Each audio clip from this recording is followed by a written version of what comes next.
আমরা অনেকেই বর্তমানে দোতারা স্টাইলে ইকুয়েলি বাজানো শিখছি এবং এটা বেশ জনপ্রিয়তা লাভ পাচ্ছে। বাট আমরা যারা শিখছি তারা অনেকেই জানি না যে আসলে দোতারা জিনিসটা আসলে কাছ থেকে দেখিনি অনেকে বা দেখার সুযোগ হয়নি। বাট কিন্তু আমার কথা হচ্ছে আমি একটা জিনিস শিখছি একটাকে অনুকরণ করে, কিন্তু আমি যদি সেটা নাই জানি যে আসলে জিনিসটা কী বা দেখতে কেমন ছিল, হ্যাঁ? তাহলে একটু ব্যাপারটা একটু অন্যরকম দেখায়। তাই ভাবলাম যে যারা ইকুয়েলি শিখছেন দোতারা স্টাইলে তাদের কাছে দোতারা জিনিসটা আমি একটু তুলে ধরবো যে এই দুটোর মধ্যে মেইনলি পার্থক্যটা কোথায়।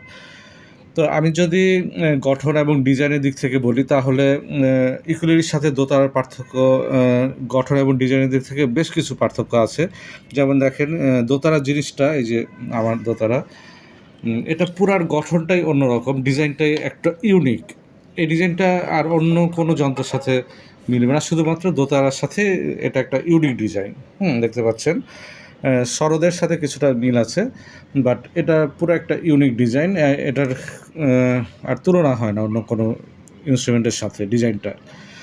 এবং পুরোটাই কাঠের এবং হেভি কাঠের, ভারী কাঠের ভারী কাঠের একটা যন্ত্র। এটার ওয়েট 4-5-6 কেজিও হতে পারে, ভালো ওয়েট। এই পাশটা পুরোটা কাঠের। তারপরে এখানে ইউজ করা হয়েছে চামড়া। এটা গরু বা খাসির মাথার চামড়া দিয়ে ইউজ করা হয়েছে। এবং এই যে ব্রিজটা মেইনলি কাঠের, যদিও উপরে হালকা একটা স্টিলের একটা রড টাইপের আছে ছোট, বাট মেইনলি এটা কাঠেরও হয়। আগে কাঠেরই পাওয়া যেত, বাট ইদানিং এই ডিজাইনটা পাওয়া যাচ্ছে। আর যে সুতাগুলা হচ্ছে আপনার সুতা, এগুলো হচ্ছে স্ট্রিংগুলো হচ্ছে সুতার।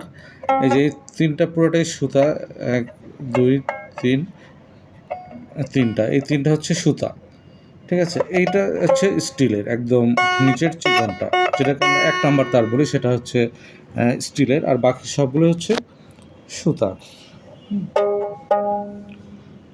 আর এগুলো হচ্ছে যেগুলো কান বলে, দোতারা যারা এগুলোকে কান বলে, এগুলো হচ্ছে কাঠের। এগুলো দিয়ে টিউনিং করা হয়। তো এই হচ্ছে মেইনলি দোতারা। ডিজাইনটা অন্যরকম। একই সাথে যারা ইকুয়েলি বাজান সেটা তো জানেন, ইকুয়েলির কথা তো আর বলতে হবে না। যেটা হচ্ছে কাঠের, সাধারণত মেহগনি কাঠের হয়। আর দোতারা মেইনলি অনেক ধরনের কাঠের হয়, নিম কাঠ হয়, আবার কাঁঠাল কাঠও হয়। আর এটা সাধারণত মেহগনি কাঠেরই বেশি হয়। তো ইকুয়েলি সম্পর্কে আর আসলে তেমন কিছু বললাম না, কারণ এটা যেহেতু আপনারা জানেন। আর পিক্সের দিক থেকে ইকুয়েলি গিটারের পিক্স এ ধরনের। আর যেখানে আমার দোতারার পিক্সটা একটু মোটা হয়, কাঠের হয় সাধারণত, আবার শিংয়েরও হয়। আমার কাছে দুটোই ছিল, শিং এবং কাঠ দুটোই ছিল, কিন্তু এই মুহূর্তে আসলে আমি খুঁজে পাচ্ছি না, তাই দেখাতে পারছি না। আর সাউন্ড কোয়ালিটির দিক থেকে দু রকম আসলে, দুটা দু রকম বলবো। যেখানে তবে দোতারাটা হচ্ছে কি যে একটু অন্যরকম, আপনার বাজারে একটা দেশীয় যে একটা যন্ত্রের ইমেজ, সেটা ফুটে ওঠে আর কি দোতারা বাজাতে গেলে।